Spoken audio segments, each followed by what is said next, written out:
और इस वक्त की एक बहुत बड़ी खबर इस वक्त आ रही है दिल्ली से। दिल्ली के स्वास्थ्य मंत्री सत्येंद्र जैन को गिरफ्तार कर लिया गया है। ईडी ने सत्येंद्र जैन को गिरफ्तार किया है। हवाला मामले में सत्येंद्र जैन की गिरफ्तारी की गई है। और इस वक्त इस पर बात करने के लिए मेरे सहयोगी कुमार कंदन मौजूद हैं। कुमार, पूरा एक बार मामला बता दीजिए, क्या मामला है ये?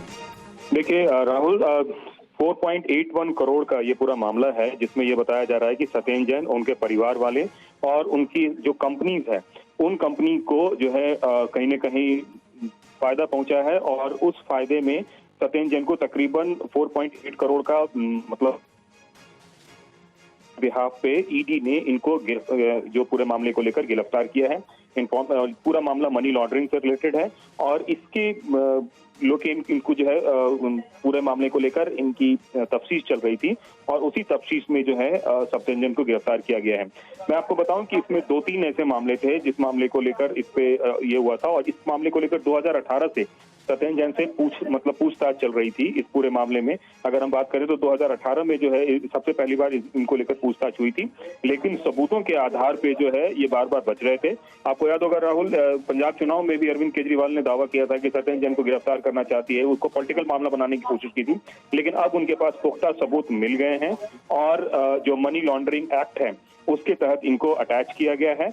और इसमें जो पूरा मामला जो है वो एक कंपनी है अकिंचन डेवलपर्स प्राइवेट लिमिटेड, इसके अलावा Indo metal impact private limited, इसके बाद प्रयास इन्फोसिस, इस तरह से कई सारी कंपनियां हैं जिन कंपनियों के जरिए से इनकी पत्नी और जो सुशीला जैन इनकी पत्नी है और स्वाति जैन जो इनकी बेटी है, उसके बाद वैभव जैन, सुशीला जैन और फिर अजीत प्रसाद और इसके अलावा इंदू जैन जो सुनील जैन के पत्नी है, मतलब इनके और इनके रिलेटिव्स के नाम से जितने भी जो इस तरह से फर्जी कंपनियां चल रही थी और उसको लेकर ये सारा मामला हुआ है।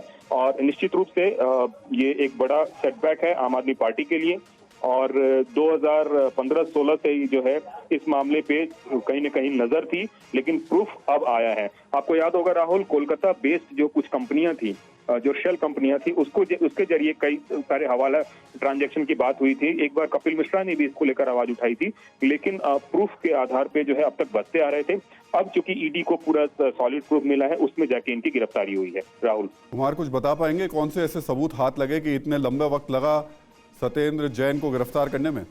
देखिए राहुल, मैंने जो आपको कंपनीज के नाम बताया, जिसमें कि Akinchan developers private limited, Indo metal impact private limited, Prayas info solutions private limited, Mangalayatan projects private limited, J ideal state private limited, और इस तरह की जो कंपनियां थी, इन्होंने सेल कंपनियां बना रखी थी और इन्हीं सेल कंपनियों के माध्यम से ये सारे ट्रांजैक्शन हुए थे, हवाला ट्रांजैक्शन हुए थे, जिसको एस्टैब्लिश करने में ईडी को थोड़ा वक्त लगा। लेकिन अब चूंकि उनके पास सारे सबूत मिल चुके हैं, तो इस सबूतों के मिलने के बाद इस पूरे मामले में स्वाति जैन, उसके बाद आपको सुशीला जैन, फिर अजीत प्रसाद जैन और इंदू जैन, ये सब जो है सत्येंद्र जैन के और उनके रिलेटिव्स हैं। इन लोगों का जो है एक ताना बाना बुना गया और देखा गया कि कहां किसके पास किस तरह के सबूत हैं, और उन सबूतों के आधार पर सत्येंद्र जैन को गिरफ्तार किया गया है। हालांकि गिरफ्तारी की तलवार कई दिनों से लटक रही थी, लेकिन ईडी के पास कोई प्रॉपर सबूत नहीं थे, या फिर एक तरह से कह सकते हैं कि उस चेन को ब्रेक नहीं कर पा रहे थे। अब जब चूंकि कड़ियां से कड़ियां जुड़ गई हैं, तब जाके जो है इनको अरेस्ट किया गया है। कुमार कुंदन, बहुत बहुत शुक्रिया पूरी जानकारी देने के लिए। तो बड़ी खबर दिल्ली से, दिल्ली के स्वास्थ्य मंत्री सत्येंद्र जैन को ईडी ने गिरफ्तार किया है। मनी लॉन्ड्रिंग केस में उनको गिरफ्तार किया गया है। पिछले कई साल से ईडी इस मामले में तफ्तीश कर रही थी। खास तौर से पश्चिम बंगाल की कुछ शेल कंपनीज थी, जिनको लेकर के सत्येंद्र जैन की ये पूरी तफ्तीश पड़ताल जारी की जा रही थी। परवाह देश की, सोमवार से शुक्रवार रात 10 बजे TV9 भारतवर्ष पर।